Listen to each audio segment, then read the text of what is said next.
Hey, Superpowers fans, it's finally here, the Darkseid Tower of Darkness playset by Superpowered Customs on Etsy. And this thing, as you can tell, is massive, it's awesome, and it is just a ton of fun. So the Holy Grail finally arrived. As you know, this was shown in the card backs of the 1986 Superpowers collection and was never produced. A couple of prototypes made it out into the wild, but we never did see a full production run of these.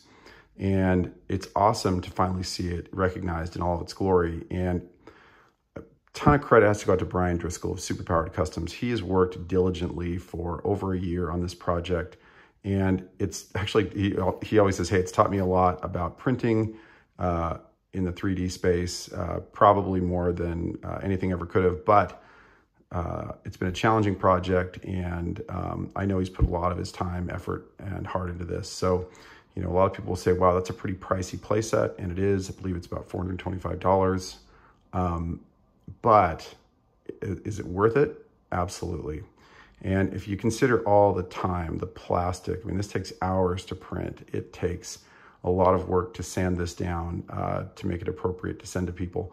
The labor that went into the design work, is it worth that much money? Yes. And, you know, Brian's not going to make a ton of money off each of these.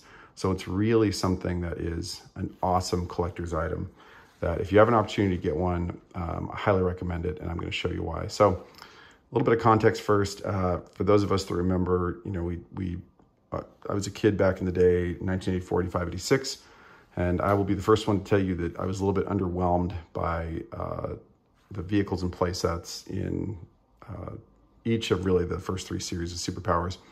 I wanted the Batmobile to look more like the one in the comics. The Supermobile was not the one that I remembered.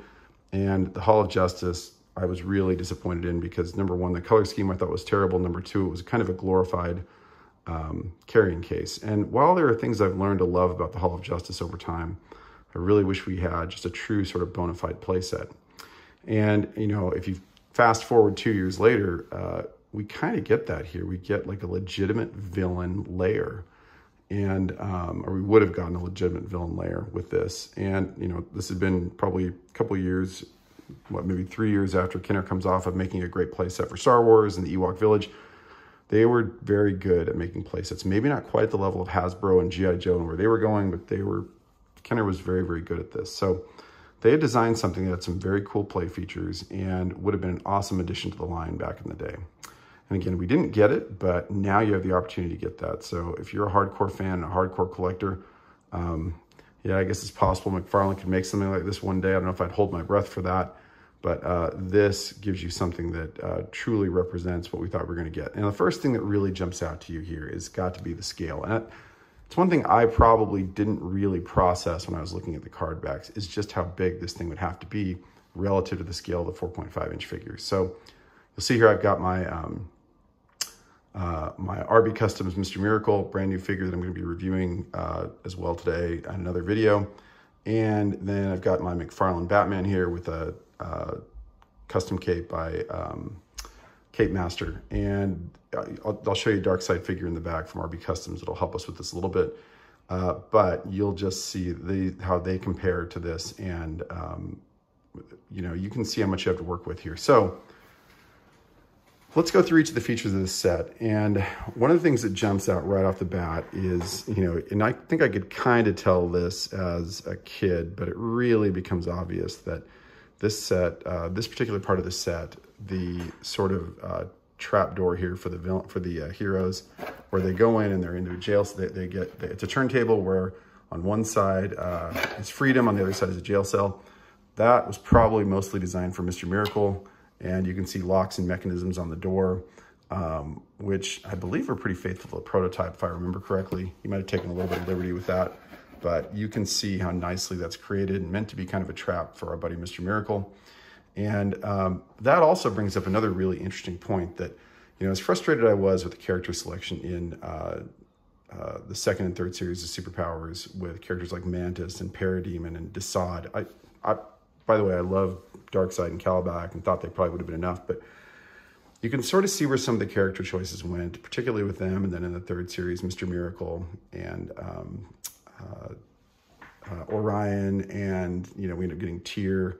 those were really designed to be characters that make this into a full world. This would have been a full realized world, and in that sense, it makes sense. I still think there were horrible decisions made with character and vehicle selection in a lot of cases, but you can see where they were going with this. They were trying to make a Star Wars-esque intergalactic world, and this would have been a true centerpiece for the villains. So trying to sort of create their own universe. Now, again, like I said, it didn't make much sense in terms of what we wanted, but I can see what they were going for. So really cool. You'll see the arms and hands are they're articulated.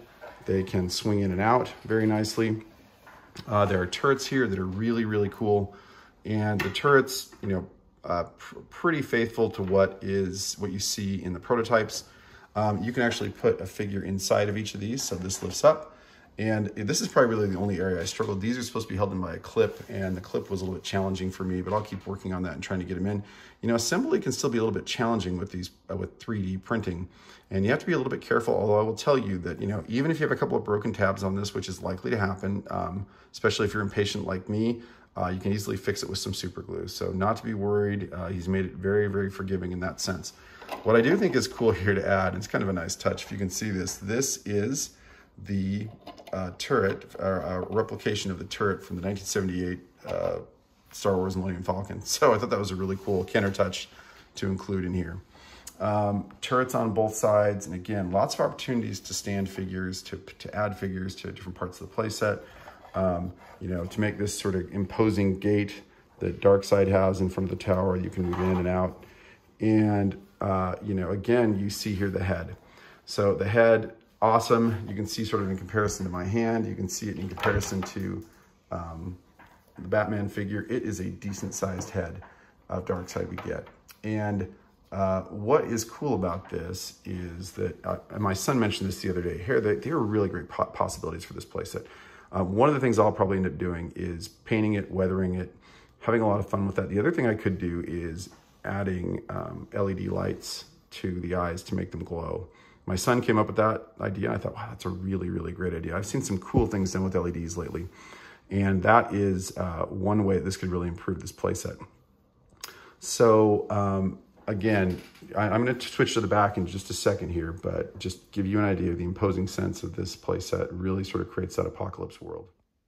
So let's take a look at everything we've got in place here on the back of this. So the first thing that really jumps out is the throne, and you can see you've got Darkseid sitting in his throne. I've got the RB Customs version of Darkseid there. You've got this really cool sort of, I could never tell back in the day if it was supposed to be a dragon. You know, it kind of had in the pictures on the prototype, you could see sort of fire-breathing eyes and nose. I couldn't tell if it was supposed to be a dragon, some kind of dragon or dog, but this kind of gives you that mythical sort of feel that you'd expect in sort of a kingdom or a fortress. So really awesomely sculpted piece here. The hands actually can move, so you know, it kind of gives you sort of that creepy Indiana Jones vibe if you want to have these move as your heroes sort of move into position. And as I said earlier, I'd love to paint this because of this entire set.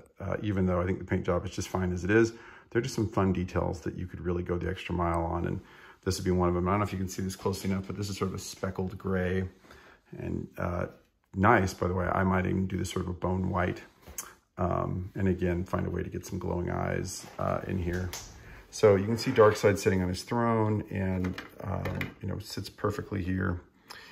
The throne itself is really, really cool, and I wish I could show you all the detail. I'm gonna try to spin this around just so I can show you as much detail as possible. You can see the parademon heads at the front. There's a little bit of just sort of a plate right there. These plates that are sort of steel. And again, I'd love to paint this kind of a dark gray, maybe even paint the parademon head, sort of that red and yellow color.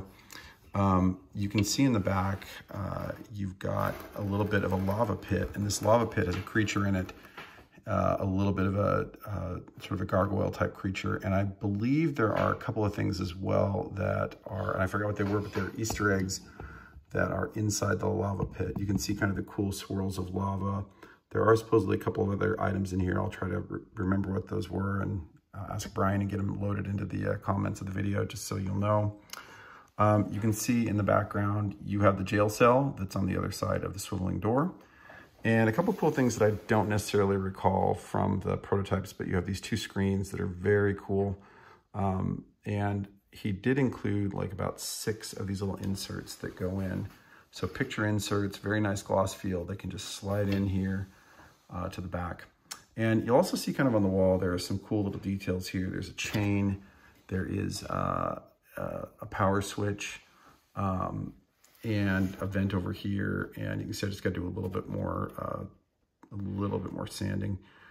And even on this area, you could sand a little bit more. But these are also the housing for the clips, so you can piece this whole thing together nicely. And just so you can get a good look at the floor here, very nice floor. Could do a little bit of work here on just myself sanding on the outside edge, but love the flooring details, and you know, definitely could see in the future where I kind of want to paint even more detail in on and filling in all these things. If you go to the second floor, you can see that we've got a few cool features. So let's start over here with Batman on top of this trapdoor, and really, really cool trapdoor mechanism. Again, I don't know if you see a lot of this sort of thing in, even from the other communities with 3D printing, but this is just a really cool mechanism that Brian developed. Again, you can drop Batman nicely into the floor below, and this just sort of pops right back into place really easily. So love that little detail. And then on the other side, you've got a platform that can be removed. So like a grate system is also a trap. So our heroes can, again, fall into Darkseid's throne room lair area. And then this is really cool. This is the centerpiece that is sort of the torture rack area that was prevalent in the early prototypes. And again, there's kind of a place here for Darkseid or what other characters that you'd like to stand. I'd love to paint all the awesome details here. There's so many little things he's added. A little bit of sort of Kirby-esque look and feel with these designs. You can see it in here. And even things like the grate, I love, and would love to put sort of a little, you know, orangey fire effect in here with that coming up. And again, some really good opportunities. We talked about LEDs on the front, some really good opportunities in the back to get some LEDs in here as well. The way this thing was designed by Kenner originally, you know, there's a lot that sort of gets hidden under here, and Brian designed it perfectly, but even being able to just throw a couple of LED lights into there would probably illuminate some of that area, even though it's supposed to kind of intentionally be dark. And then last thing that's really cool, you can see sort of the torture rack, spinning torture rack, and the Kirby-esque design here that really fits in well with the original line.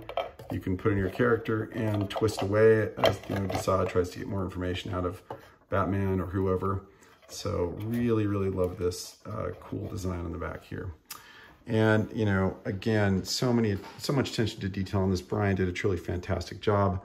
Superpowered Customs on Etsy. Go there and get this. You know, there's really no guarantee that McFarlane could make anything like this. So if you want something that's truly special, unique, and something you probably wanted as a kid, and you've got the ability to do so, I highly recommend it.